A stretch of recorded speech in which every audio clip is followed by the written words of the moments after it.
wita muganga dogiteri aho wavukiye ngo dogiteri umwite papa wawe, kuko umuntu wakubwirije ubutumwa bwiza ugakizwa ameze nka dogiteri wakubyaje hanyuma umaze kuvuka. uwe rero kurera mu buryo bw'umwuka ukureze mu buryo bw'imyizerere na doctrine niwe witwa umubyeyi wawe wo mu mwuka. Naho abandi ushobora kwigiraho ibindi bigiye bitandukanye, abo ngabo bitwa aba mentors. Paulo yaravuze ngo ushobora kugira aba mentor ibihumbi, ariko ugomba kugira umubyeyi umwe. Aravuga ngo ninjye wababyaje ubutumwa bwiza. Kubabyaza ubutumwa bwiza ntabwo kwari ukubabyara gusa, yari yarababyaje ubutumwa bwiza aranabarera. Hanyuma bagenda bumva bitwa ba Apolo, abitwa abandi bagenda baza bagenda nabo bungikanya, kuko umwana, abantu mwese mubizi, umwana ntago arerwa n'umubyeyi umwe. Niyo byaba ari mu mubiri, ntabwo umwana arerwa n'umubyeyi umwe.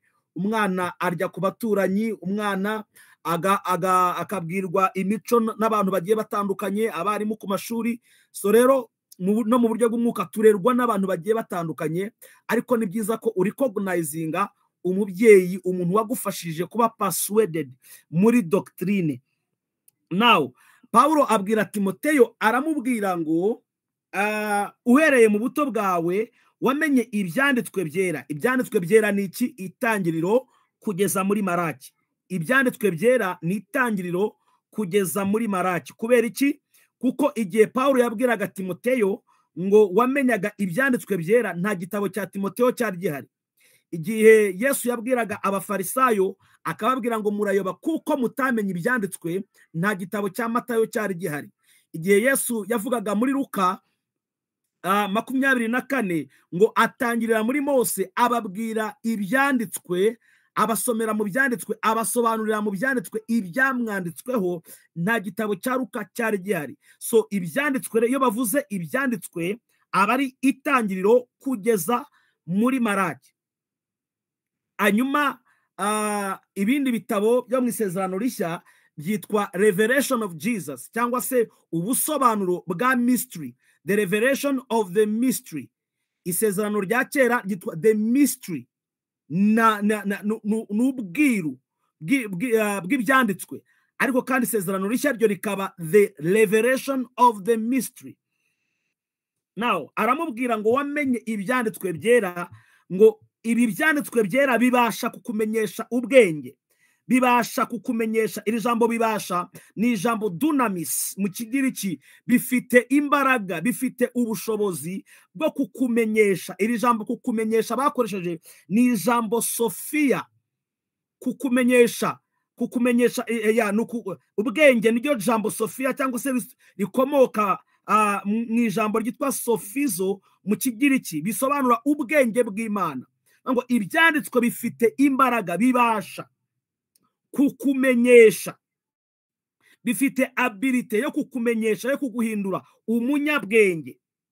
You receive Sophia of the Lord bivuye mu byanditswe. Ariko ubu bwenge nabwo bukagira boundary. Ubu bwenge nubwo kukuzanira agakiza. Ibyanditswe byose destination yabyo bikujyana, bikwereka, bigusobanurira ibijyanye n'agakiza gaheshwa no kwizera Yesu Kristo. Paulo arimo arabwira Timoteyo yuko iherezo ry'ibyanditswe byose, destination of the scriptures of the Bible is salvation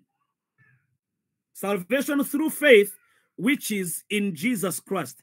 So agakiza niyo rezilita iva mu byanditswe. Ibyanditswe byose itangiriro kugeza muri Maraki, ibivamo cyangwa se icyo bivuga ku bijyanye n'agakiza.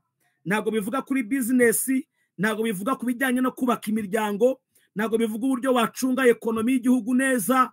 Hari bamwe bajya basoma mu itangiriro harya ha Yosefu ngo uburyo yavuze uburyo ngo bahunika, ngo ubundi ngo igihugu kikazaba gifite ibyo kurya ngo mu gihe cy'inzara, bagashaka kugaragaza uburyo ngo icyo gice cyagaragazaga ngo uburyo ngo bwa ekonomi, ngo uburyo ngo abizera ngo tugomba ngo gufata ekonomi y'ibihugu, ariko ntabwo ari byo. ntabwo ari byo. Ibyanditswe byose bifite destination y'agakiza. Iyo dushaka kwiga ekonomi, hari ama university meza yashyizweho n'abantu, kuko n'ubundi izo systeme z'ama ekonomi n'iz'abantu. Rero badesigninze ibitabo bikwigisha uburyo bwo kugendera muri iyo systeme. Ntabwo wasoma igitabo cy'itangiriro hanyuma ngo umenye ekonomi ujye gusaba akazi muri banki. Kubera iki? Ntabwo ari cyo byigisha.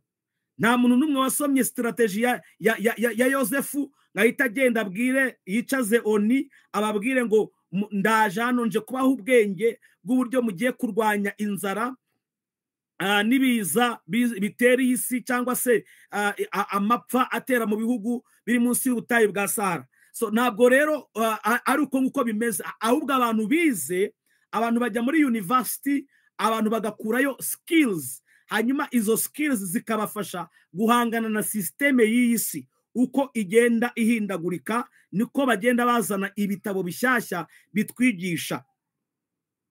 So rero Bibiliya ntabwo ari igitabo twigiramo ekonomi, ahubwo ni igitabo amagambo yose arimo aganisha apointinga ku gakiza, avuga ku by'agakiza kabonerwa muri Kristo Yesu kubwo kwizera. Imana ishimwe cyane.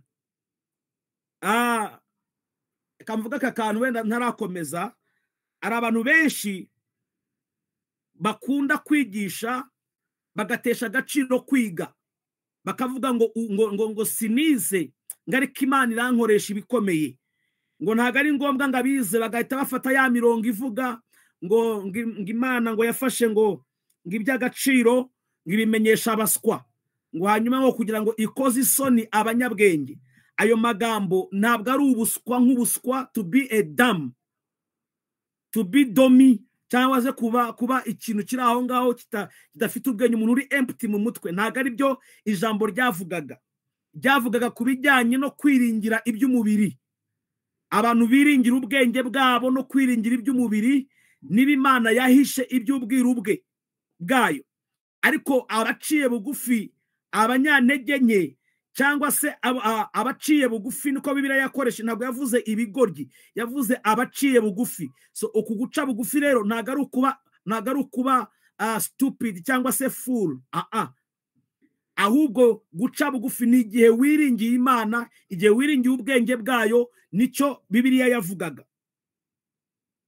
Kuko uko byagenda kose, uko wavuga kose, umuntu ufite skills n'udafite skills ntabwo ubuzima bwabo bushobora kumera kimwe. Niyo mpamvu turi ku isi, kugira ngo dushake skills zo kugira ngo tubashe kubaho muri ubu buzima. Bamwe muri mu Buhinde mwagiye kwiga, abandi muri Europe, abandi muri mu bihugu byanyu murashaka skills. Kubera iki? Nibwo buryo bwo guhangana no kujya ku isoko hano ku isi. Reka mbaho urugero. Mbere yuko mbaho urugero, reka mvuga iki ngiki. Ntabwo amasengesho agomba gukora ibyo skills zigomba gukora, kandi skills ntabwo zakora ibyo amasengesho agomba gukora. Tugomba kujya tubitandukanya. Kuba anointed, kuba uri anointed, ntibivuga ko iyo anointing ari uzajyana mu kazi, ariyo uzashyira mu bintu byose, uzubakisha urugo. Anointing ifite aho ikora, ndetse n'izindi skills zikagira aho zikora, kandi byose bikuzuzanya kugira ngo bitwuzuze tuba abantu bashyitse. Uyu munsi umushumba wawe wizera, uzi ko yasizwe amavuta rwose, ukaba udashidikanya, niyo akurebeyemo akureberamo neza, ukamushyira hariya, hanyuma ukazana n'undi muntu nawe ukamushyira hariya, ariko we akaba atazi Imana, akaba atanayemera, akaba ari umupfumu. Isi yose ibizi ko ari umupfumu. Hanyuma aba bantu uko ari babiri ukabashyira kuri tere iriho indege. Uyu mupfumu akaba azi gutwara indege, akaba afite diploma muri aviation, akaba afite uburambe ku kazi, afite kampani yakoreragamo ibijyanye no gutwara indege. Hanyuma umushumba wawe ufite amavuta menshi, nta kintu azi, we ni umuntu rwose wo guhanura, ni umuntu ni umuntu ufite amavuta gukiza abarwayi, ni umuntu mwiza, ni umuntu w'Imana. Hanyuma nawe akinjira muri iriya ndege, n'umupfumu akinjira mu yindi ndege. Tuvugisha ukuri twese turi ahangaha, bakakubwira ngo jya mu ndege imwe muri izo ngizo, zose zigiye guhaguruka, wicare mu ndege imwe muri izo. Ni iyihe wajyamo? Wajya mu y'umushumba wawe ufite amavuta, cyangwa wajya mu y'umupfumu uzi gutwara indege? You see? Nubwo mudasubije ariko inseko muri guseka ziranyereka igisubizo. Aha, so nukuvuga ngo skills hari aho zikora, ndetse n'amavuta hari aho akora. So dukeneye skills, dukeneye n'amavuta y'Imana. Niyo mpamvu iyo tugeze muri uyu mwanya tukabumbura Bibiliya, tugomba kumenya ko Bibiliya nta kindi kirimo, ahubwo harimo ubwenge bwo kutumenyesha agakiza. Igihe cyose ugiye mu rusengero, ugiye mu materaniro, ugasanga hari kuvugwa ibindi bintu byinshi bitari message imwe ya Kristo y'agakiza, run for your life. Run for your life.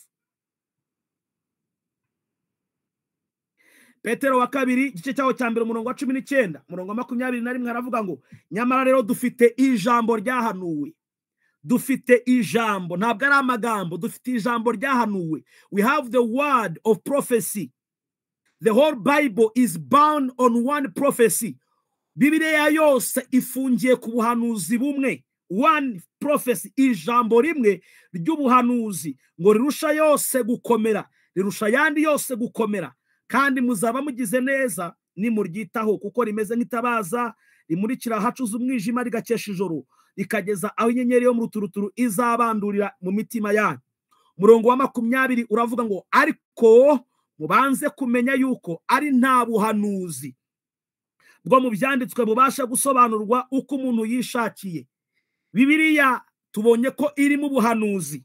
Hanyuma ubu buhanuzi ni ubuhanuzi bumwe, single prophecy. Nubwo Yeremiya yahanuye, Yesaya agahanura, Habakuki agahanura, Hagayi agahanura, Amos agahanura, Dawidi agahanura, ariko ubuhanuzi bwose bahanuye ni ubuhanuzi bumwe. Aravuga ngo rero ubu buhanuzi mwirinde umuntu atazabusobanura uko yishakiye. You don't have to interpret the Bible, the scriptures, uburyo wishakiye, ngo ubihuze n'ibyo utekereza, ubihuze na 2025, utangire gusobanura ubuhanuzi bw'ibyanditswe uko wishakiye. Atanga warning, aravuga ngo mubanze kumenya yuko ari nta buhanuzi bwo mu byanditswe bubasha gusobanurwa uko umuntu wese yishakiye. Umuntu wese usobanura ibyanditswe akabisobanura uko yishakiye, igihe cyose umwumvise, run for your life. Niba udashoboye kumwicaza ngo umwereke nk'uko babikoreye umugabo umwe mu byakozwe n'intumwa, ngo yaraje arigisha ngo kandi yarazi kuvuga rwose, azi kwigisha ngo ariko yarazi ibijyanye n'umubatizo wa Yohana gusa, yabivugaga neza, yari eloquent, hari abantu bazi kuvuga. Barangije ngo Akwila na Priscilla ngo baragenda baramwicaza, ngo bamujyana iwe baramwicaza, ngo bamusobanura neza ibya Kristo, ngarushaho kuvuga neza ibijyanye na Kristo. Uyu mugabo, uyu musore wari urimo kubwiriza, bakamujyana bakamusobanurira ibyanditswe, hanyuma akagaruka agakosora, atubera icyitegererezo nk'abavugabutumwa ko ari byiza ko ugomba kwa unlearninga kandi ukarilearninga, ukagira ibindi bintu wiga, ukagira ibindi bintu wunguka. 21 kuko ari nta buhanuzi bwazanywe n'ubushake bw'umuntu, ahubwo abantu b'Imana bavugaga ibyavaga mu kanwa bashorewe n'umwuka wera. So impamvu tuzi neza ko abahanuzi bose bahanuye kuri Kristo nuko bashorerwaga n'umwuka wera, kandi uyu mwuka wahamyaga ibya Kristo, akavuga ibya Kristo bitari byaba, kandi agasobanura neza uko bizagenda in details. So ubuhanuzi bwose bwavugaga kuri Kristo. Imana yahamyaga iby'umwana wayo binyuze mu buhanuzi. Petero wa mbere 1 umurongo wa 10 kugeza kwa 11 aravuga ngo abahanuzi bahanuye ibyako gakiza barondora iby'ubuntu mwari mugiye kuzahabwa babishimikiriye. 11 barondora igihe icyari cyo n'ibimenyetso byacyo byerekanwaga n'umwuka wa Kristo wari uri muri bo, agahamya imibabaro ya Kristo itari yaba n'ubwiza bw'uburyo bwinshi bwari bugiye kuyiheruka. Abahanuzi bahanuye ibyako gakiza. Nta muhanuzi wigeze uhanura ikindi kintu icyo ari cyo cyose. Iyo numvise abantu baririmba, nkumva abantu bavuga ngo iby'Imana yavuze izabikora, ndatangara, nkumva ndumiwe, kuko nta kintu na kimwe Imana ivuga izakora itakoze. Ngisezeranije irasohoza, umuntu agahita atekereza ngo bya bindi bamuhanuriye bakamubwira ngo Imana izagukorera ubukwe bwiza, akagira ngo niyo masezerano. Ariko amasezerano yose Imana yasezeranije isi yayasohoreje muri Kristo Yesu.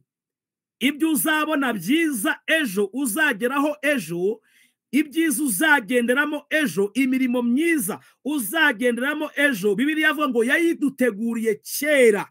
So tuyigenderamo, ariko yamaze gutegurwa, yamaze gukorwa muri Kristo Yesu. Niyo mpamvu umwizera wese agomba kuba azi ejo he hazaza. Ugomba kumenya ejo hawe ko ari heza, ejo hawe ko hari secure, ejo hawe ko hari umutekano, ejo hawe ko hari intsinzi, ejo hawe ko hari ukunesha, kubera yuko uzi neza umugambi w'Imana Imana yasohoreje muri Kristo. Nta mukristo n'umwe ukwiye kubaza uko ejo bizagenda, agomba kuba azi uko ejo bizagenda. Not maybe in details, ariko ugomba kuba ufite ishusho y'ubuzima bwawe, kuko Imana ituye muri wowe. Imana ishimwe cyane. So bavugaga iby'agakiza mwari mugiye kuzahabwa babishimikiriye, ngo bakavuga n'iby'ubuntu. Haleluya. Bavuze iby'agakiza, kandi iby'aka gakiza babivugaho ngo bagaragaza cyane iby'ubuntu. Mwari mugiye kuzahabwa ubuntu babuvuzeho. Ibaze ko n'abahanuzi bavuze kuri ubu buntu bw'Imana mu byanditswe byera. So bavuze ko bavugaga ibintu bibiri tubyibukiranye. Bavugaga iby'imibabaro ya Kristo itari yaba n'ubwiza bw'uburyo bwinshi bwari bugiye kuzayiheruka. My God. N'ubwiza bw'uburyo bwinshi bwari bugiye kuzayiheruka. Ndagira ngo banshyireho umurongo wa 12. Nshyiraho umurongo wa 12, man of God. Petero wa mbere 1:12. There is something amazing I want to show you here.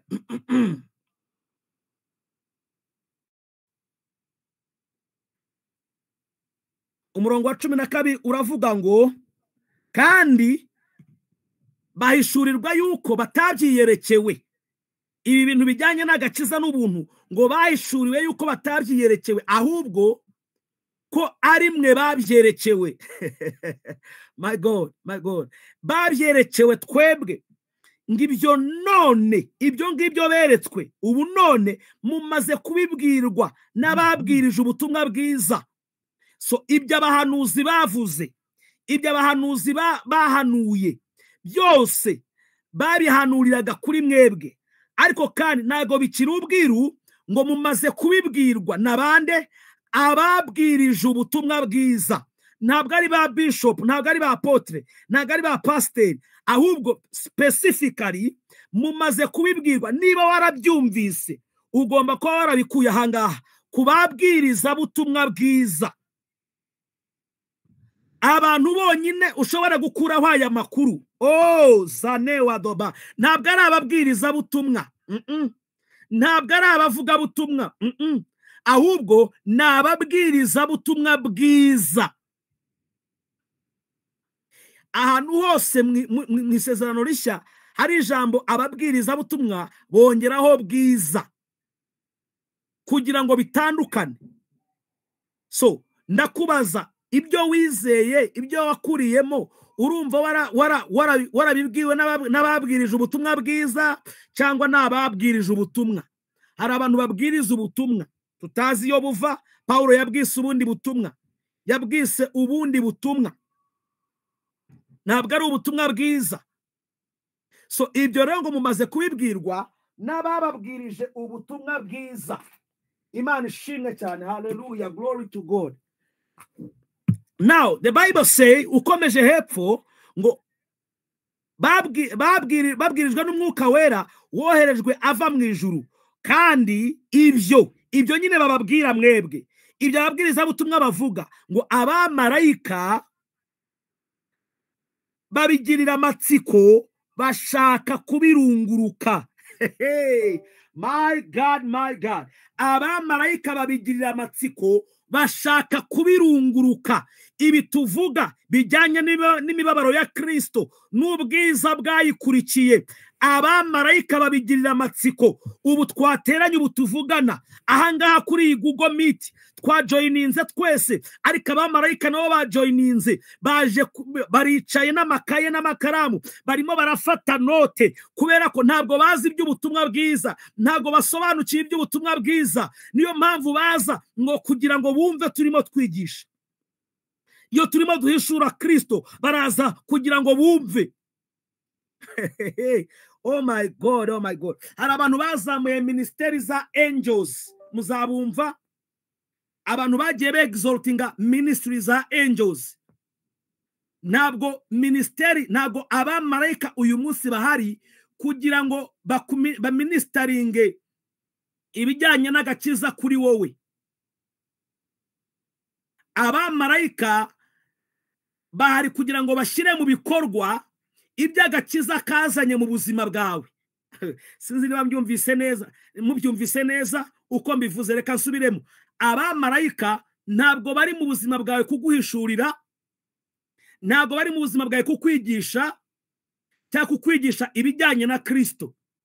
Abamarayika uyu munsi bahari kugira ngo basohoze, bashyire mu bikorwa ibijyanye n'ibyo waherewe muri Kristo Yesu. Igihe cyose ubimenye, iyo urimo gusenga, reka mbaho urugero, iyo ugiye mu kazi ukabyuka mu gitondo ukavuga ngo Mana ndagushimye, oh haleluya, uhabwa icyubahiro yuko umunsi wanjye ari mwiza, uhabwa icyubahiro kuko ku kazi kanjye biri bugende neza, ushimye ko ngezeyo amahoro, ushimye ko umunsi wanjye ari umunsi w'ibyishimo, ari umunsi w'umunezero, ari umunsi w'ubutsinzi. Abakorigi banjye bose ku kazi baranezererwa, baranyishimira. Iyo urimo kubivuga gutyo, abamarayika bahita batega amatwi, bagatangira kuvugana bati avuze ngo iki, aravuze ngo aragerayo amahoro. Bagahita birukanka, bagatangira kwirukankira mu mihanda aho uri bunyure, kuko wavuze ngo uragerayo amahoro. Bagomba kubishyira mu bikorwa, bagomba gushyira mu bikorwa ibijyanye no kugerayo amahoro kwawe, kuko bashinzwe gusavinga ibyo uvuga, ibyo watura. Abandi bakirukanka ku kazi, bagahera ku musekirite, bakajya kuwa reception aho ukorera, bakamuhereza akanyamuneza. Wakinjira ukabona batangiye kugusekera no kukumwenyurira, kuko wavuze ngo abakorigi banje ku kazi tubanye neza, baranyishimiye, ni ubutsinzi gusa umunsi wanjye wose. Abamarayika ba making sure yuko ibintu uvuze, ibintu watuye bishyirwa mu bikorwa. Niko kazi kabo. Iyo dutangiye kuvuga ubutumwa rero, nabo baricara bakanezerwa. Imana ishimwe cyane, ngo kuko Imana yashimye ko ngo mu minsi izaza ariyo iyi ngiyi turimo, ngo tuzigisha, ngo tuzahinduka abasobanura, biri mu Befeso, ngo tuzahinduka abantu basobanurira manifold wisdom. Tuzaba abantu batanga ubwenge, bavuga ibijyanye n'agakiza, ngo to the principalities and spirit. Twigisha ubutumwa bwiza, niyo myuka ikazi kumva, bamarayika bakaza bakumva, ngo babigirira amatsiko, bashaka kubirunguruka. Ibyo abamarayika bashaka kurunguruka nibyo Imana yashyize muri wowe, nibyo Imana yashyize muri wowe. Ntukwiye kubaho ngaho ngo utangire kuvuga ya magambo kwa kundi kwa kundi umuntu aba yagize intege nke, hanyuma umuntu yagira icyo akubwira ugatangira kwirwanaho, hanyuma ukavuga ngo rega ngo sindi marayika, none se ngo ngende marayika. You are not. Ntabwo waba marayika, kuko ibyo ufite marayika yifuza kubirungurukamo. Twahawe icy'agaciro kanini. So aba bahanuzi rero, reka tugaruke, bavuze ku bijyanye n'imibabaro ya Kristo. Twabivuzeho nimugoroba ngo bavuga no ku bwiza bwari bugiye kuzakurikira iyo mibabaro. Package y'agakiza igizwe n'imibabaro ya Kristo. Nayivuzeho nimugoroba mvuga uburyo iyo mibabaro itari physical, ahubwo yari imibabaro y'umwuka yo kwikorera igihano cyacu. Niyo yari imibabaro iri serious.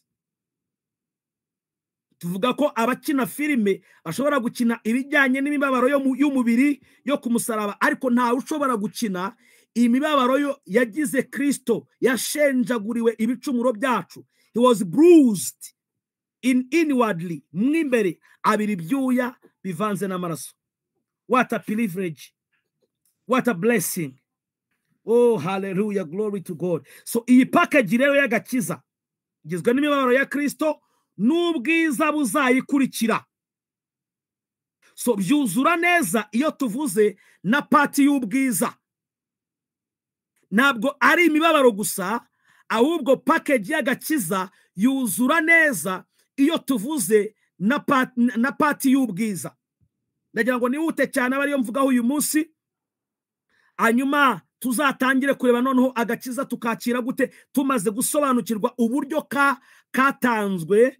Twavuze ku by'imibabaro, ariko kandi ntabwo dushobora gukomeza ngo tujye kuvuga ku by'ubwiza dusimbutse pariti ikomeye abantu benshi bajya basimbuka. Dusome Abakorinto ba mbere 15 umurongo waho wa mbere kugeza ku wa 4. Aravuga ngo bene data, ndabamenyesha ubutumwa bwiza nababwiye, ubwo mwakiriye mukabukomereramo kandi mugakizwa nabwo, niba mubukomeza uko nabubabwirije, keretse mwaba mwizereye ubusa. Ni Paulo ari kubwira itorero ry'Abikorinto, arababwira ngo arabamenyesha ubutumwa bwiza ubwo yababwirije. Yaraje kongera kubibutsa kandi ibyo yari yarababwirije. Aravuga ngo mwarabwakiriye mu bukomereramo. Nta muntu wakira ubutumwa bwiza ngo asigara ajegajega. Nta muntu wakira ubutumwa bwiza ngo asigara abwira Imana ngo Mana urandinde ngo sinzagwe. Iyo wakiriye ubutumwa bwiza urakomera. Hallelujah. When you receive the gospel, you stand, you don't fall. You don't fall down, you stand. Ubwo mwakiriye mukabukomereramo kandi mugakizwa nabwo. Ahangaha arimo aravuga ko ubu butumwa aribwo bwazanye agakiza. Tuzabiganiraho. Imana ikomeje kudutiza umwanya mwiza ngo niba mubukomeza nk'uko nababwirije. Arimo arababwira ngo ubwo mwumvise igihe nababwirizaga nibwo mukwiye gukomeza n'ubundi. So ubutumwa ubwirijwe bwa Yesu Kristo nibwo ugomba gukomeza wumva n'ubundi, keretse mwaba mwarizereye ubusa. Mu yandi magambo, kwizerera ubusa ni nk'ababwiye ngo niba mutarabikomereyemo, niba mutarabikomeje, then kwizera kwanyu gufite ikibazo. Hanyuma umurongo wa 3 aravuga ngo muzi yuko nabanje kubaha ibyo nanjye nahawe kumenya. Mu yandi magambo, kugira ngo ubwirize ubutumwa bwiza ugomba gutanga icyo wabanje nawe kwakira. Paulo arababwira ngo icyo mbaha nicyo nanjye nabanje kumenya. Ntabwo ari ibintu by'amagambo ngo yuko Kristo noneho ajye kubabwira icyo yabahaye nawe yamenye, ngo yuko Kristo yapfiriye ibyaha byacu nk'uko byari byaranditswe. So gupfa kwa Yesu, yapfiriye ibyaha byacu, ntabwo yapfuye urupfu rwe, ntabwo yazize ibyacu, ariko kandi biba nk'uko byari byaranditswe. Twabibonye nimugoroba. Hanyuma umurongo wa 4, agahambwa akazuka ku munsi wa 3 nk'uko byari byaranditswe. Uyu murongo cyangwa se aya magambo uratwereka bimwe mu bice bigize gucungurwa kwacu abantu benshi batajya bitaho. Iki gice cyitwa guhambwa. Iki gice cyo guhambwa ni igice kigize package y'agakiza. Abantu benshi bakunda kuvuga ku rupfu no kuzuka, ariko iyo usimbutse guhambwa uba usimbutse ikintu gikomeye cyane. tugomba kubyiga muri package yuzuye. Yapfiriye ibyaha byacu nk'uko byari byaranditswe, agahambwa, akazuka ku munsi wa gatatu. So guhambwa, it's a part of this package. Reka turebe mu buhanuzi icyo Bibiliya yari yaravuze ku bijyanye no guhambwa kwa Kristo. Tugiye kureba icyo byari bisobanuye, icyo byavugaga, icyo byasemburizaga, what it was symbolizing. And then we will continue from there. Matayo, reka tubanze muri Yesaya 53 umurongo waho wa 9. Yesaya 53 umurongo wa 9. Aravuga ngo bategetse ko ahambanwa n'abanyabyaha.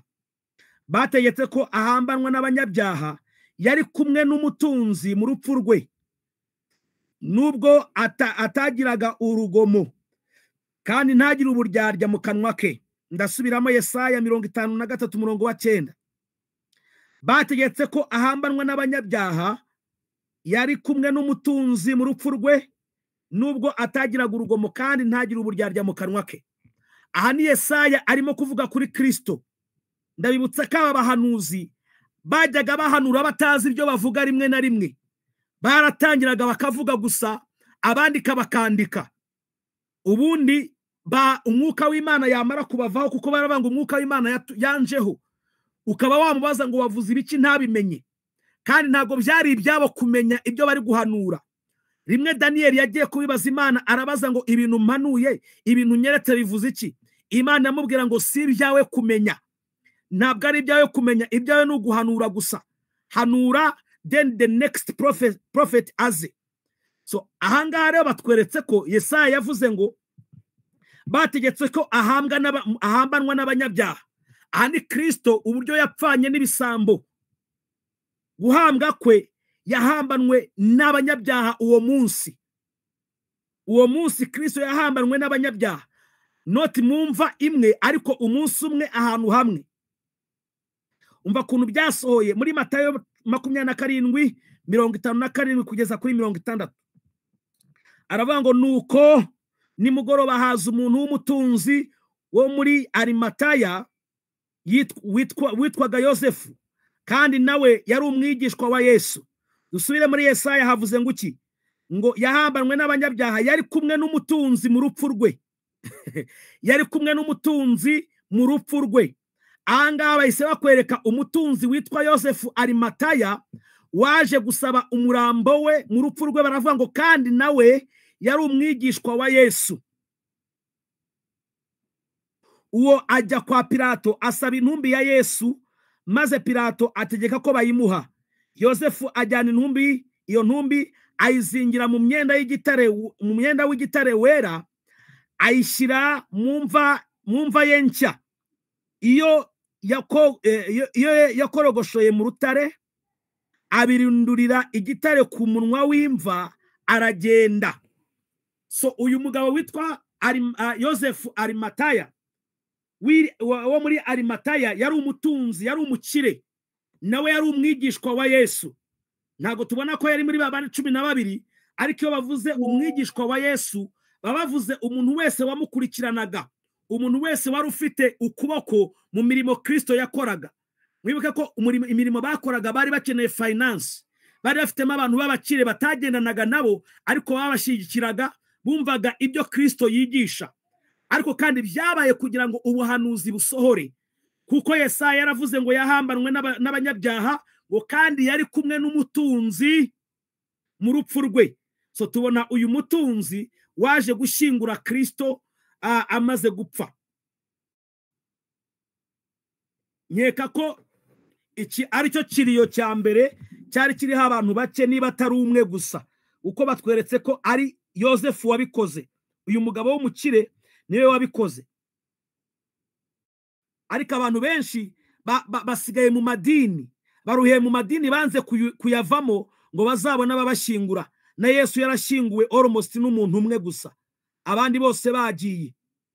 Ariko abantu benshi impamvu batava mu madini, baba bavuga ngo nidupfa tuzashingurwa nande, nidupfa ninduzaza kutuvugira, ninduzaza kuvuga ishapure, kuvuga rozari, kuduha isakaramentu ku munsi wo gupfa. Kubera iyo doctrine yo gusengera abapfuye, nabonye no mu barokore basigaye babikora, kubera ko aba barokore n'ubundi bavuye muri rya dini. Rero bakajya bibaza bati none se abantu bacu iyo bapfuye ko mutanabasengera nibura nkuko byakorwaga hariya hirya. Nyiranga amanama arakorwa, bemeza ko bazajya babajyana mu rusengero. Nabo njya mbabona muri iyi minsi basigaye babajyanayo ngo gushingura, ngo ni Rusororo, ngo ariko mbere yaho ngo turajya ngo muri paruwasi ya runaka, ngo ahangaha ngo tujye ngo gusengera ngo umubiri w'umugenzi. Ibyo byose ni ibintu bidakenewe. Uriya mubiri wawe usengera, utawusengera ntacyo bihindura.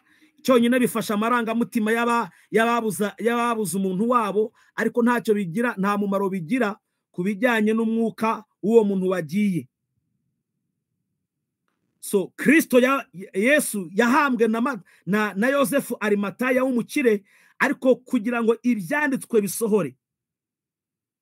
So rero muri uku guhambwa byavugaga iki? Urupfu rwa Yesu rwamazeho icyaha.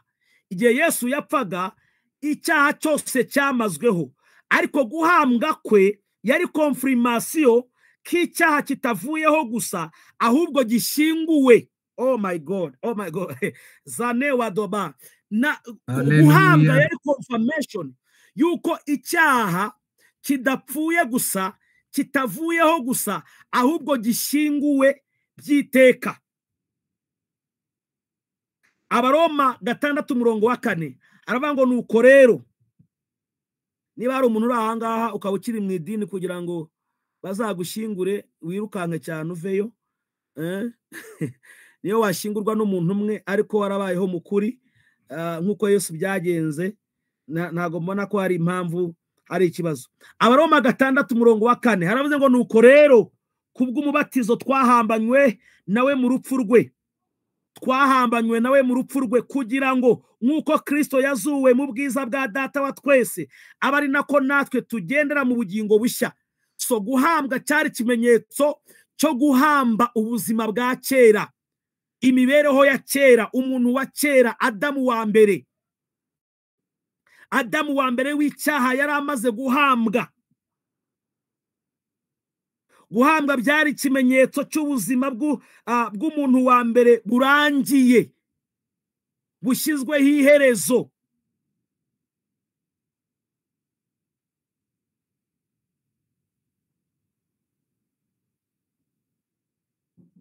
Kandi cyari ikimenyetso y'uko icyaha gitawe kure rwose. So iyi pariti yo guhambwa ni ingenzi. Matayo 27:66. Matayo 27:66 haravuga ngo nabo baragenda barindisha igituro, bahoma ubushishi ku gitare kugira ngo bagiteranye n'umunwa w'igituro, babushiraho ikimenyetso abarinzi bahari. Ibi ni byabaye Yosefu amaze kuhava, we yashyizeho igitare, ariko abafarisayo ndetse n'abanyamategeko n'abanyedini ngo bazana icyo bita siru. Bazana siru ngo y'ubushishi. Icyo bita ubushishi ni siru, mu Cyongereza. Ni ibintu bakoreshaga, uyu munsi twabyita se nka beto. Twabyita nka beto ariko imwe ikaze. Bazanye, baravuze ati baririyabuye ntabwo rihagije, ashobora kuza kuvamo cyangwa bakamwiba, baranabivuze ngo hanyuma bakabeshya ko yazutse. Ubazana ibintu by'ubushishi byari bikaze kurusha beto, ngo babishyiraho nka siru kuri wa munwa w'igitare. Ibi bakoze byari iki? Bagaragaje ko the order ended and sealed. Oda ya kera y'ibijyanye n'amategeko n'ibiki byose yari imaze gusiringwa neza. Nibo babyisiringiye ubwabo. Baravuga bati turabisirinze, ntibizanagaruke, ntibizongere, uyu muntu wa kera ntazongere kuzuka. Iki cyaha n'urupfu ntibizongere kuzuka. Bo ubwabo nibo babisirinze. They sealed it. So reka mvuga aya magambo mu cyongereza ndayasobanura. Without burial, resurrection is incomplete. So ntago twavuga ku kuzuka tutavuze ku guhambwa. Without burial, resurrection is incomplete. Burial is the bridge, the proof that death was real and total. Guhambwa cyari ikimenyetso, bwari ubuhamya bugaragaza ko gupfa kwa Yesu bitari ikiwani, atari ya ntabwo yari yafeintinze. Cyari ikimenyetso ko gupfa kwe kwari real and total. If he had not been buried, people could deny his death. Iyo ataza guhambwa abantu bari buhakane guhambwa gupfa kwe. Bari buhakane bati yapfuye ryari, deruka ari ku musaraba, buri hari umuntu wamukuyeho aragenda wenda asanga ntarashira mu mwuka, arangije aramuhembura, none nyuma y'iminsi 3 yatubeshe ngo yazutse. So guhambwa n'iriya siru bashyizeho byari proof yuko yapfuye, kandi gupfa kwe kwari ukukuri. So because he was buried, resurrection became undeniable. Oh my God. Because he was buried, resurrection became undeniable. Nta muntu n'umwe ushobora guhakana mu mateka gupfa kuzuka. Nta wahakana kuzuka kwa Yesu, kubera yuko guhambwa kwe kwari ku mugaragaro. Bashizeho n'abarinzi, kuko ikisi yari buzakore yari buhakane kuzuka kwe. Baranabigerageje nubwo bwose bari barashizeho siru, ariko ngo amaze kuzuka bahamagara babarinzi barindaga igituro, baravuga ati murabizi turabahereza amafaranga, abana banyu ntibazabura school fees, ariko ntimuvuge ko yazutse. Amafaranga barayafata barayarya, ariko kandi ngo inkuru iramenyekana. Haleluya. Inkuru iramenyekana. Inkuru iranga ibimpamo yuko Kristo yazutse, kubera ko his resurrection became undeniable. So iyi pariti yo guhambwa ni pariti y'ingenzi cyane, idakwiye kwibagirana cyangwa se gusimbukwa mu murimo w'agakiza, ngo twahambanywe nawe mu gupfa kwe. Twahambanywe nawe. So guhambwa ni ingenzi kuko bitwereka ubuzima bwa kera burangirira biri completely, hanyuma hagatangira ubundi buzima bushyashya. Iyi pariti y'ubwiza rero, imibabaro ya Kristo irimo urupfu no guhambwa, hanyuma ngo n'ubwiza bwari bugiye kuzayikurikira. So ubu iyi pariti y'ubwiza itangirana no kuzuka. Iyi pariti y'ubwiza itangirana no kuzuka. Kuzuka rero tujye kuvuga ku kuzuka. My God, I'm so excited. Kuzuka ni firimbi yatangaje intsinzi byimazeyo, cyangwa se ku mugaragaro. Intsinzi yose yari yabonetse muri ya minsi 3 no kuri wa munsi w'urupfu rwa Yesu, ubuhanuzi bwose bwari bwasohoye. Intsinzi yabyo, kashe yabyo kwari ukuzuka. So kuzuka kwabaye ifirimbi, ya firimbi ya nyuma ivuga ngo umupira urarangiye, iyi kipe runaka ni itsinzi. Kuzuka yari ifirimbi yatangaje intsinzi byimazeyo. Bibiliya ubwayo igaragaza ko ubutumwa bwiza buhabwa agaciro no kuzuka kwa Yesu. Iyaba Kristo atarazutse, ibyo twigisha ntago byari kuba bitandukanye n'ibyo abasilamu bigisha, n'ibyo ba Buddha bigisha, n'ibyo abasenga izindi mana bagenda bigisha, kuko bo bavuga abantu bapfuye batigeze bazuka. Ariko itandukaniro ryacu nabo nuko uwacu yazutse. So ubutumwa bwiza bugirwa valid no kuzuka kwa Yesu. Kuzuka kwa Yesu niko kwatumye ubutumwa bwiza buba valid, cyangwa se bugira agaciro. Umva kuntu ibyanditswe bivuga Abakorinto ba mbere 15 umurongo wa 14. Turasoma 14 dusimbuke dusome 17. Aravuga ngo kandi niba Kristo atazutse, ibyo tubwiriza n'ubusa. Ibyo tubwiriza n'ubusa, no kwizera kwanyu kuba kubaye ukubusa. kuzuka kwa Yesu niko gutuma kwizera kwacu ari ukukuri. Niko gutuma ibyo tubwiriza biba valid, bigira agaciro. Niba Kristo atazutse, ibyo tubwiriza ni iby'ubusa. Amagambo yose umuntu yavuga iyo Kristo ataza kuzuka yari bubaraye ubusa. Twari buvuga ngo yapfiriye ibyaha byacu, ariko hakaba nta kimenyetso kigaragaza yuko byavuyeho. Kubera iki? Nubundi inka zarapfaga, ibimasa byarapfaga, bigapfira ibyaha by'abantu, ariko ntibizuke. Hanyuma ihene zigapfa, ibitambo bigapfa, ntibizuke. Niyo mpamvu kubabarirwa kw'Abisiraheli muri icyo gihe kutigeze kwemezwa nko kubabarirwa. Bibiliya yaravuze ngo ibitambo n'amaturo ntiyabishimye kuko bitashoboraga gukuraho ibyaha. Impamvu bitashoboraga gukuraho ibyaha nuko byari ibitambo bipfuye. Ariko twebwe igitambo cyacu, impamvu tuvuga ko cyakuyeho ibyaha kandi kikabikuraho by'iteka, igitambo cyacu cyitwa a living sacrifice. Oh my God, likomadoza. Hallelujah, hallelujah. Igitambo cyacu cyitwa a living sacrifice. Ni igitambo kizima. Ni amaraso, ni ubuzima bw'umuntu muzima uyu munsi. Glory to God. So kuzuka niko kwa validatinze. It validated all that Jesus has done. Byose byemejwe, byashimangiwe no kuzuka. Umva 17 uko havuze, haravuze ngo kandi niba Kristo atazutse, kwizera kwanyu ntikugira umumaro. Yesu hatarimo ibyo kuzuka, kwizera kwanyu ntikugira umumaro, ngahubwo muracyari mu byaha byanyu. You see, nkuko inyamaswa zapfaga, abantu bagasigara bakiri mu byaha.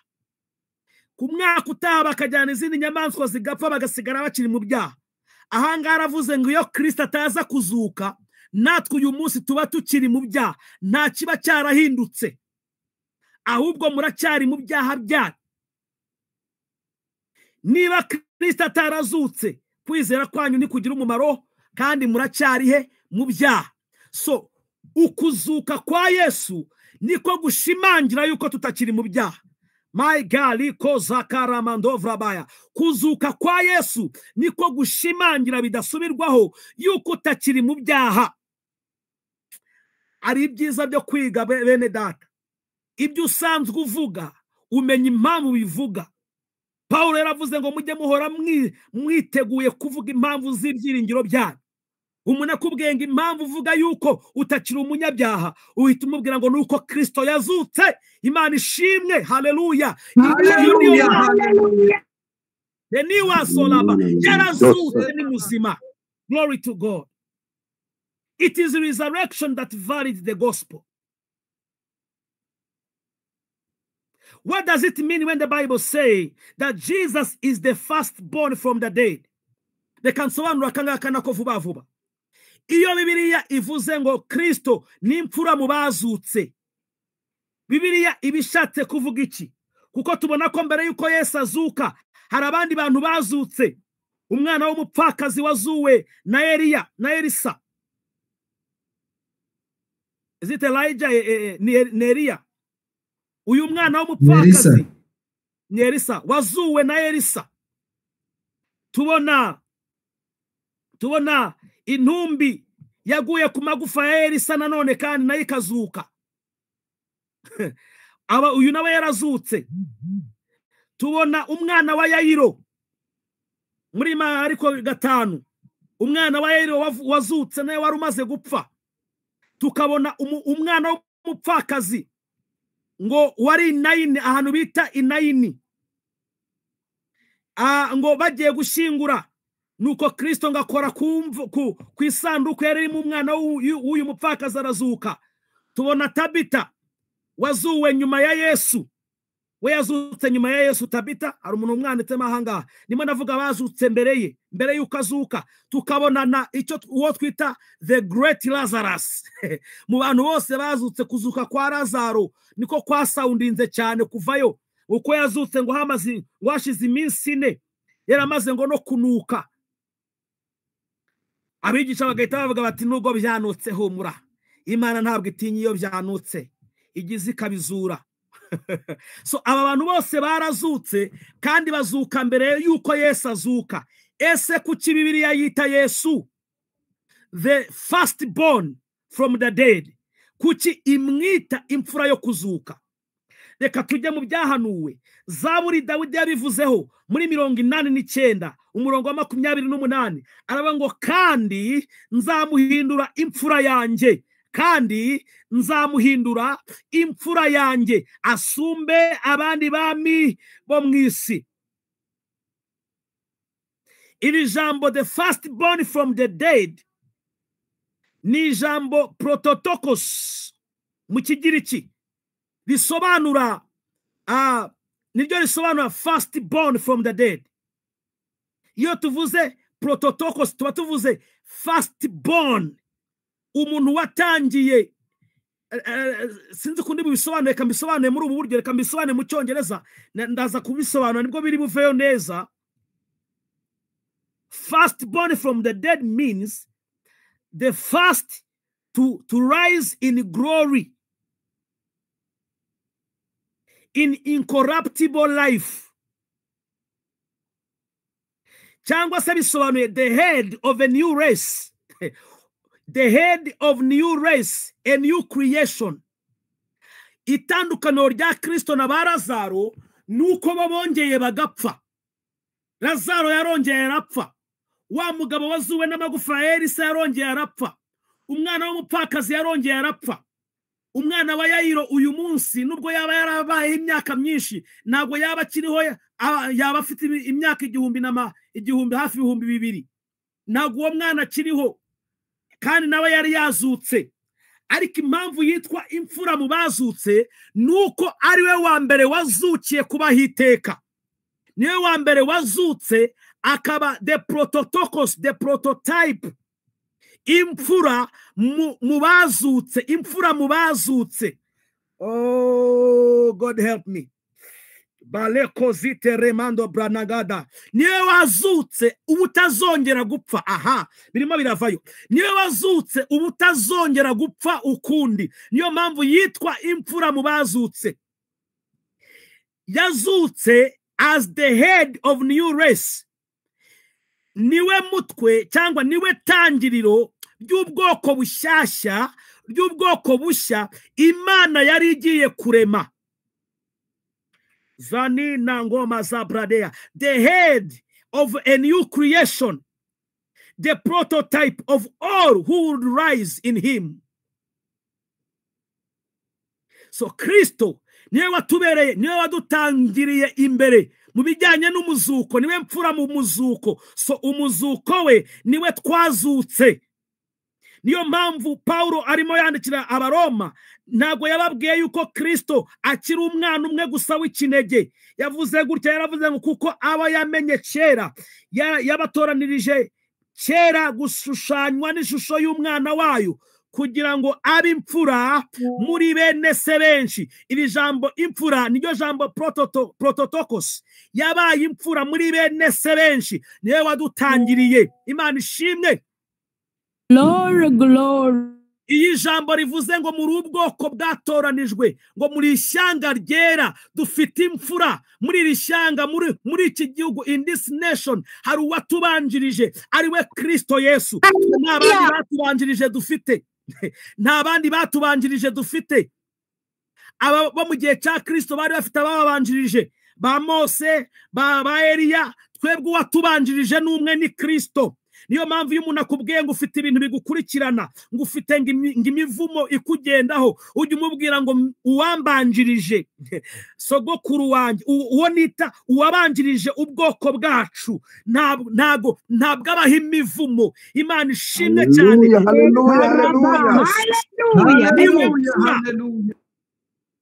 Niwe, he is the head of this new race. He is the head of the church. Mangoni zalegra badoza. What is not in the head can never be in the body. What is not in the head cannot be in the body. Ikitari muri Kristo Yesu ntabwo cyaba muri wowe. Ikitari kuri we ntabwo cyaba kuri wowe. Imana ishimwe. Hallelujah, glory. Hallelujah, hallelujah. Arabade Elianto sai. Enino ni nazageba n'imfura mu bazutse. Yazukiye kutazongera gupfa ukundi.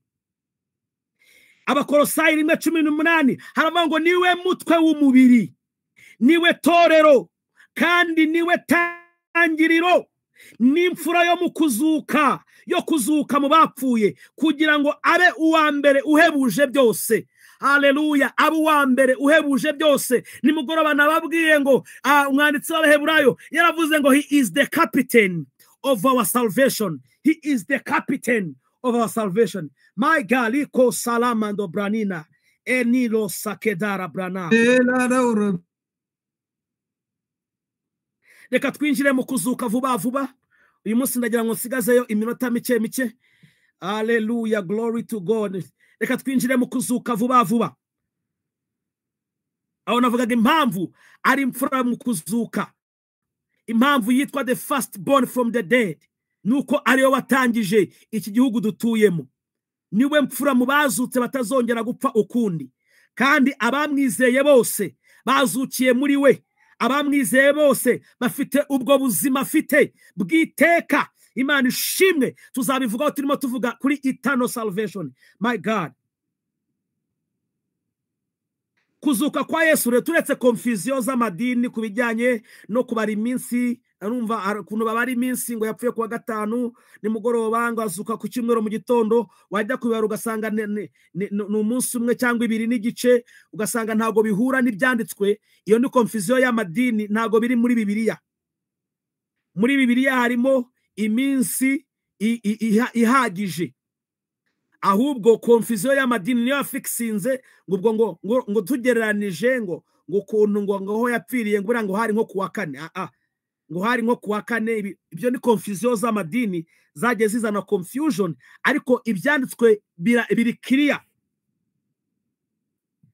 Biri clear. Matayo 12:39 n'uwa 40 aravuga ngo nawe arabasubiza ati abantu b'iki gihe bishimira ubusambanyi. Abantu b'iki gihe bishimira ubusambanyi bashaka ikimenyetso, ariko nta kimenyetso bazahabwa keretse icy'umuhanuzi Yona 40. Nk'uko Yona yamaze iminsi 3 n'amajoro 3 mu nda y'urufi, niko n'umwana w'umuntu azamara iminsi 3 n'amajoro 3 ikuzimu. Ahangaha Yesu yararimo asubiza abafarisayo bamubwiye ngo nabakorera ikimenyetso kugira ngo bamwizere. Arababwira ngo ibyo bimenyetso ntago ari byo bizabizeza, ahubwo ikimenyetso cyonyine muzabona, ikimenyetso cyonyine mutegereje, ikimenyetso cyonyine mukeneye ni ikimenyetso cy'umuhanuzi Yona. So igitabo cya Yona cyose ugisomye ntago kirimo ngo nuko Yona ngo yanga kujya Inenewe ngo kandi ngagitarushishi ngo bene data muri hano ngo dufitemo ba Yona hano. Nta Yona ugihari, nta Yona ngo dufitemo ba Yona. Ngo iyo ufite Yona muri business ngatuma business ipfa. Ngo iyo ufite ngo iyo washakanye na Yona ngo urugo rwanyu ngo rurapfa. Ngo iyo ugendana na Yona igitabo cyose cya Yona cyasobanuraga ibijyanye n'urupfu no kuzuka kwa Kristo ndetse n'ibizavamo amaze kuzuka. Yesu arababwira ngo nta kindi kimenyetso isi ikeneye, nta kindi kimenyetso isi ikeneye, nta kindi gitangaza kizemeza isi. Ntabwo ari ibimenyetso byo guhagurutsa ibirema, narabihagurukije ariko mwanze kwemera. Ibitangaza niba ari ibitangaza, nta abantu babonye ibitangaza kurusha Abisiraheli mu butayu. Wowe kugeza ahangaha wari bwabone inyanja icikamo kabiri? Wari bwabibone? Wowe kugeza ahangaha wari bwabone abantu barya imyaka 40 badakora babona ibyo kurya bya buri mu gitondo bakarya imyaka 40? Wowe aho ugeze ahangaha wari bwabone aho umuntu yambara imyenda uko agenda akura imyenda ikagenda imuriraho? Inkweto yari nimero 2, 3, nimero 5, uko agenda aba inkumi ikagenda yiyongera ikaba nimero 7. Icyo gitangaza wigeze ukibona aho wavukiye? Ariko ngo Abisirayeli babonye ibyo bitangaza byose ntibizera. nta gitangaza, nta mbaraga z'igitangaza zishobora gutuma umuntu yizera iby'agakiza. Oya, aba bantu bose muvuga ngo urumva ngo Imana igomba kwigaragaza ngo bagakoreka ibitangaza ngo ubundi ngo abantu bakizera. Ntabwo abantu bizezwa n'ibitangaza, abantu bizezwa n'ubutumwa bwiza. Abantu bizezwa n'ubutumwa bwiza. Yesu yarababwiye ngo nta kindi kimenyetso mukeneye ikimenyetso cya Yona. Arangije arababwira ngo nk'uko Yona yamaze iminsi 3 n'amajoro 3 mu nda y'ifi, niko umwana w'umuntu azamara iminsi 3 n'amajoro 3 mu nda y'isi. Ahangaha yavugaga iki? Yavugaga ibijyanye n'urupfu rwe no kuzuka kwe. Yavugaga uburyo azazuka.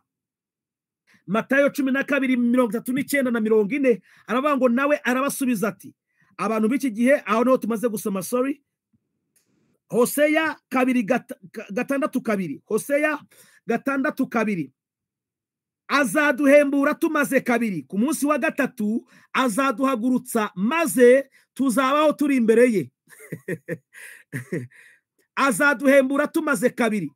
Iri ni ijambo abakozi b'Imana bajya basoma iyo bari mu masengesho y'iminsi 3, ngo Imana igiye kubahembura bamaze kabiri, ngo ku munsi wa gatatu ngo ibahagurutse, ku munsi wa gatatu ngo ibahagurutse. Ariko ubu bwari ubuhanuzi Hoseya yatanze, arimo avuga ku bijyanye no gupfa kwa Yesu no kuzuka, uburyo azahambwa ku munsi wa gatatu akava mu mva, kandi yamara kuva mu mva natwe abamwizeye tukaboneramo. Uwa gatatu aba ari umunsi wo kumva Imana. Hanyuma natwe abamwizeye tukaboneraho kubaho. Umva kuntu yavuze, azaduhembura tumaze kabiri, ku munsi wa gatatu azaduhagurutsa kandi tuzabaho turi imbere ye. So kuzuka kwa Yesu kwatumye tubaho turi imbere y'Imana twemerwa. So ku munsi wa gatatu twahawe guhagarara tubaho turi imbere ye. Imana ishimwe cyane. Izi ni imbaraga z'umuzuko umuhanuzi Hoseya yari arimo guhanura. Ubutumwa bwiza uko bwanditswe na Yohana 12:24 aravuga ngo nukuri ndababwira yuko iyo akabuto k'ishaka kataguye hasi ngo gapfe kaguma konyine, ariko iyo gapfuye kera imbuto nyinshi. Iyo gapfuye kera imbuto nyinshi. Aha ni Yesu wari urimo kwivugaho yuko kugira ngo yimultipliye, oh my God, kugira ngo yimultipliye agomba kuzapfa.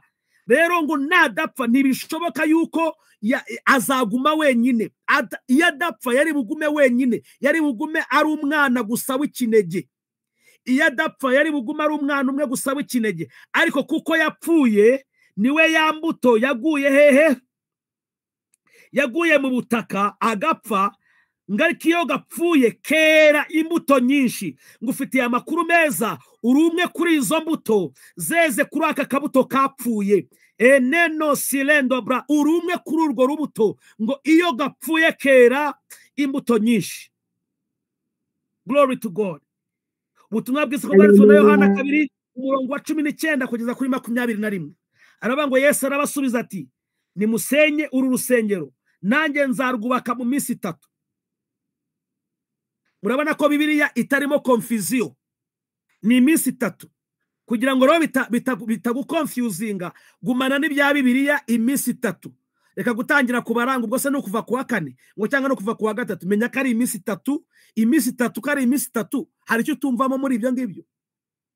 Iminsi 3 ni iminsi 3 niko ibyanditswe bivuga. Tugumane n'ibyo ngibyo, muve muri aya ma-event yashyizweho n'amadini ngo kuva ku wa 4 ngo wa 4 ngo wirabura, ngo wa 5 mutagatifu. Sinzi niba mbicuritse sinzi niba mbicuritse nka wa 4 mutagatifu, wa 5 wirabura, ibintu nk'ibyo ngibyo.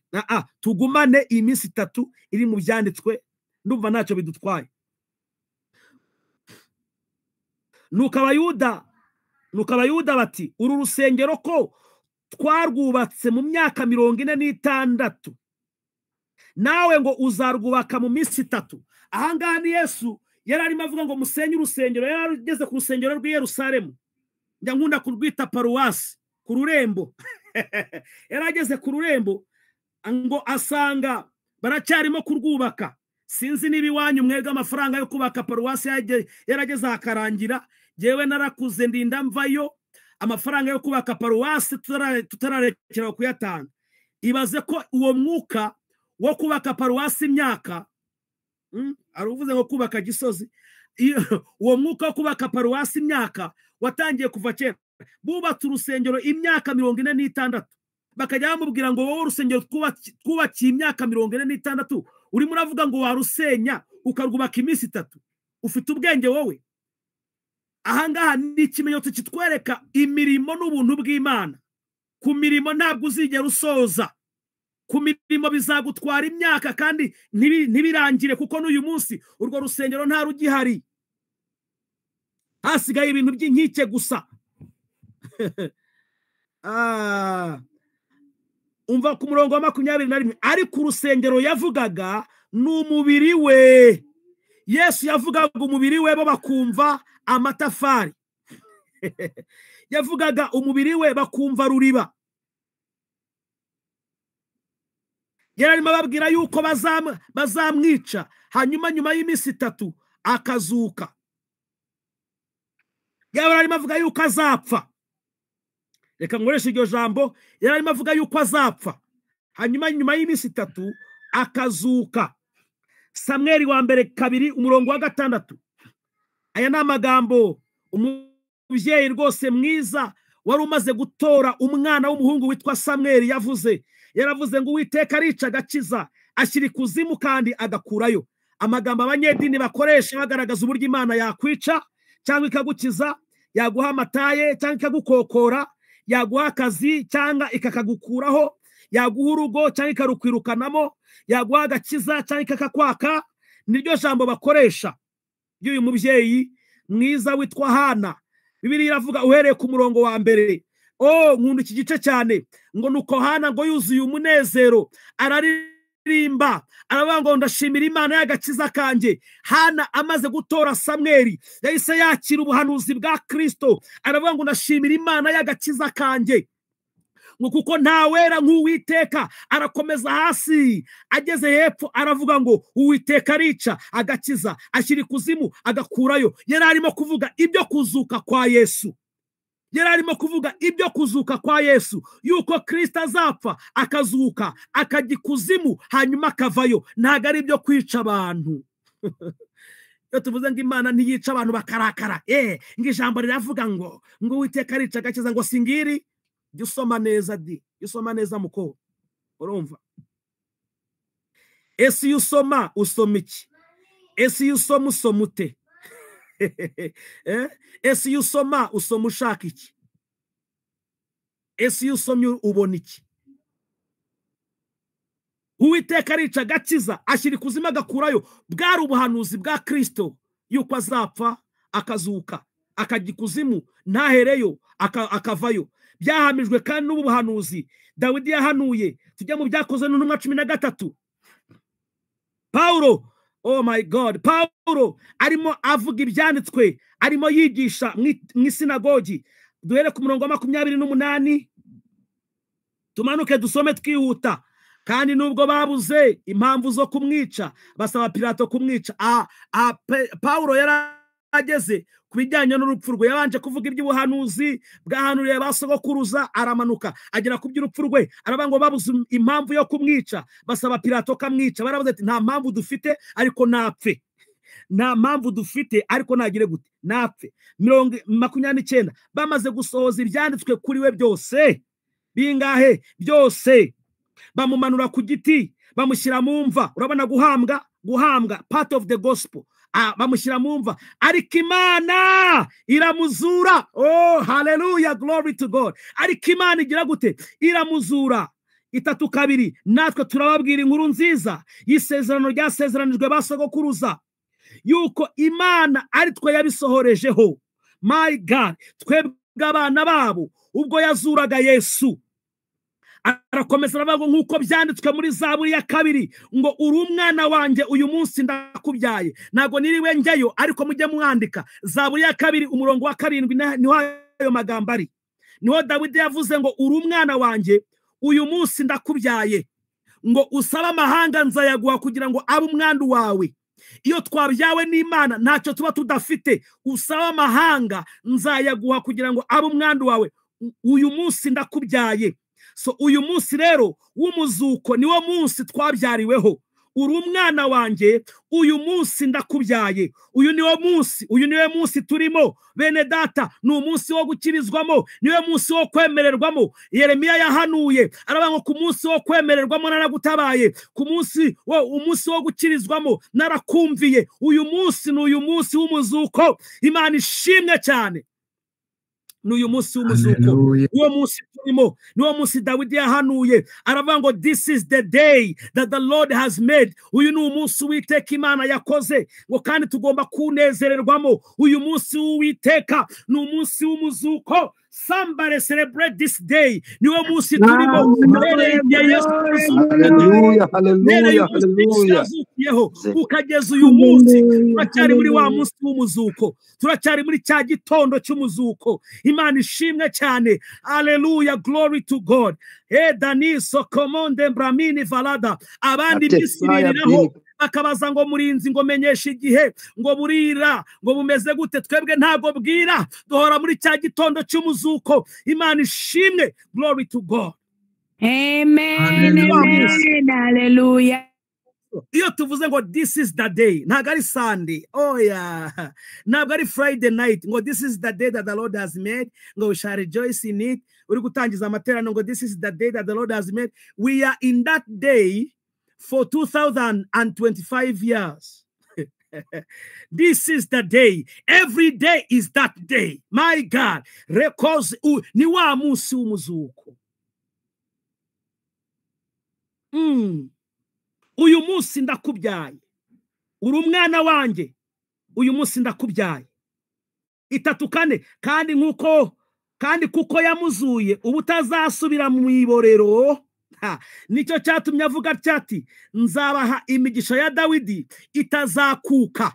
Nzabaha imigisha ya Dawidi itazakuka. Nabyo biri muri Zaburi 3:6. Kuko Dawidi amaze gukora iby'Imana yashatse mu gihe cye arasinzira, ashyirwa kuri ba sekuruza arabora. Mu yandi magambo ntabwo aya masezerano yari aya Dawidi, kuko we amaze gukora ibyo yagombaga gukora yaraboze. 3:7 ngo ariko Uwimana yazuye ntarakabora. Uwimana yazuye ntarakabora. Uwimana yazuye we ntabwo arabora. 3:8 nuko bagabo bene data mumenye ko ari muri uwo ni muri uwo utarabora, ni muri uwo utarakabora, ni muri uwo udapfa. Nimwo tubabwira kubabarirwa ibyaha, nimwo tubabwira ko ibyanyu byarangiriye, nimwo tubabwira ko imitwaro yanyu yose yatuwe. Muri uwo nguwo, ni muri uwo nguwo. Kandi uwizera wese 3:9 kandi uwizera wese atsindishirizwa nawe mu bintu bingahe. Hagira umuntu uvuga ngo byose, kura kuri mute uvuge ngo byose. Haleluya. Atsindishirizwa nawe mu bintu bingahe? Byose. Haleluya, ni byose. Ngo iby'amategeko ya Mose atabashaga kubatsindishiriza. Wow. Resurrection is a guarantee of our justification. Twaratsindishirijwe. Kubw'uwo twaratsindishirijwe. Abaroma 4:24 watangiwe ibicumuro byacu akazukira kugira ngo dutsindishirizwe. Ndagira ngo tuzamurijwe buri muntu wese ahari, dushime Kristo wazutse. Mango sharega dostaparia. Hallelujah.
Glory to God. Hallelujah, hallelujah, hallelujah. Amabwire Bibiliya avuga ngo Kolosai igice cyaho cya mbere umurongo wa 27 na 28 aravuga ngo ubu nibwo bwabwiru bwari bwarahishwe ngo ariko bwamaze guhishurirwa abera b'Imana. ngo ubu bwiru rero bwageze mu banyamahanga. Aravuga ngo ubwo bwiru ni Kristo muri twebwe, ibyiringiro by'ubwiza. Bwa bwiza bwahanurwaga n'abahanuzi, bahanuraga imibabaro ya Kristo itari yaba n'ubwiza buzayikurikira. Ubwo bwiza uyu mugoroba mfite amakuru meza kugutangariza ko buri muri wowe. Paulo aravuga ngo ubwo bwiza is Christ in you. Oh my God, ntabwo yazutse gusa ngo hanyuma adusige, ahubwo yaraje aba muri twebwe. Kristo muri twebwe nibyo byiringiro by'ubwiza. Kristo muri wowe niwe byiringiro by'ubwiza. Imana ishimwe cyane. Tuzakomereza aho ngaho ku munsi w'ejo. Mwarahezagiwe. Glory to God. Hallelujah, hallelujah, hallelujah.